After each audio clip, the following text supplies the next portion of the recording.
Hello and welcome to another Wednesday's Collection Spotlight D&D thing. Today I'm going to talk about something it's not old. This is a little departure. It's not something that I collected because it's hard to find or it's old. Today's something I bought because I intended to run it and I just haven't found the time. What I'm talking about is Goodman Games Reincarnated the Temple of Elemental Evil. Now, I had seen videos about this module in the past, and I thought, I want to run that, but I don't know how to convert it to 5th edition. So, one day while just perusing Amazon, I just sometimes when I'm bored, I'll just type in Dungeons and Dragons into the search bar and see what I get. I mean, that's how I got these tiny dice. These very, very tiny dice. But I literally just typed in Dungeons and Dragons and just page from page until I found this. And when I say found this, I mean this. Look, this thing's huge. 2 giant books. Now, the reason for the fact that it's so big is because I believe in the first, the volume 1, it gives you the entirety of Temple of Elemental Evil from its original edition, as in word for word, level per level. It's the same as it was back then.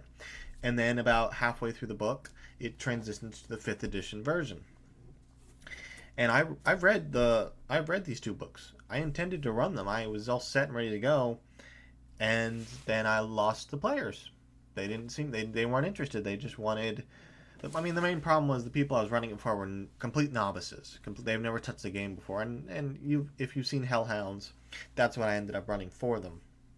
But I originally was going to run the Temple of Elemental Evil, 5th edition, and I've read through this, and it's quite a read.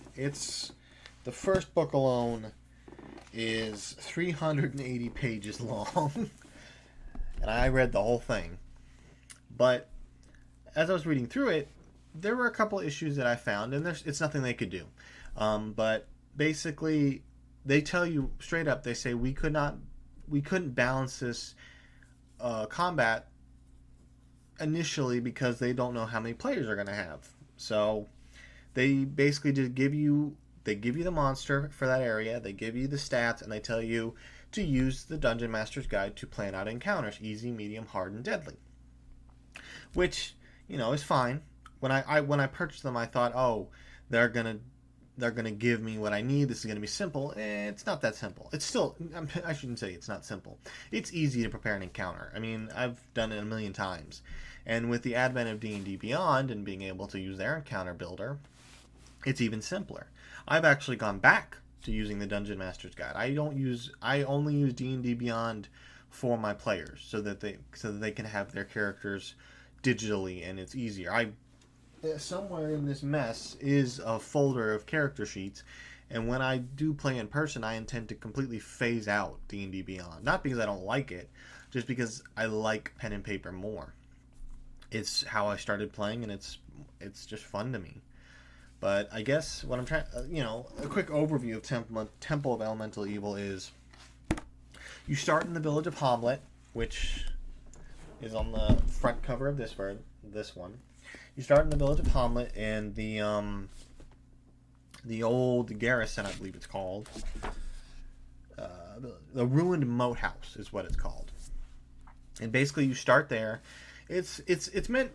The Village of Hamlet was originally published before Temple of Elemental Evil, and it was published early on. I don't remember what edition, but it was before Elemental Evil was even a thought in the ether.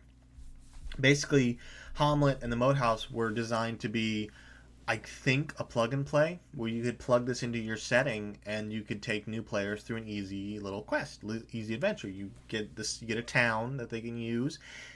And you get a dungeon they can use, which is the Ruined Moat House. And I believe they did hint in the Moat House, they mentioned the Temple of Elemental Evil, but it didn't come out till, a fair time after. But these 2 books, you start in Hamlet, this town, with the Ruined Moat House, and then you gradually, once you complete that, then you start in the Temple of Elemental Evil. And I never got to run it. I still want to run it, but I gotta find the players. And That's the hardest part, is finding people who are interested, and you don't want to spoil it. You have to be like, hey, like with this, I was like, hey, I'm gonna make a Greyhawk campaign, which is why I bought this. It's a map of Greyhawk. It's a little metal poster, got really bent up in the mail, and it makes a lot of noise, unfortunately. But I bought that, and I was completely intent on running a Greyhawk campaign, but I realized there wasn't much Greyhawk for 5th edition.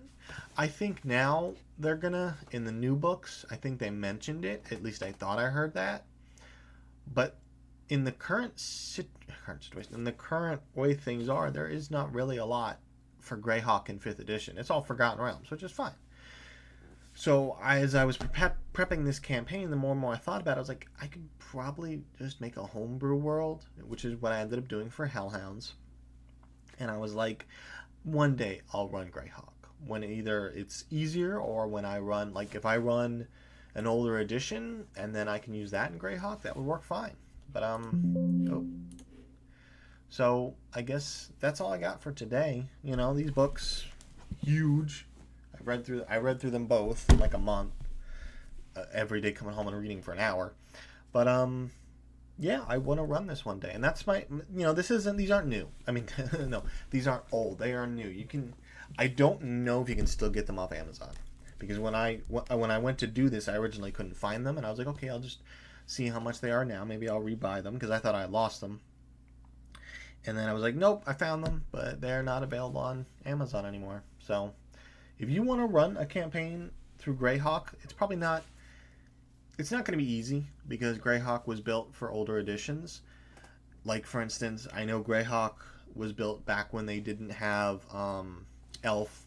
They didn't have races. You were a human or you were a demi-human, which was like an elf, a dwarf, halfling, and those were their own classes, not races. The classes were magic user, fighter.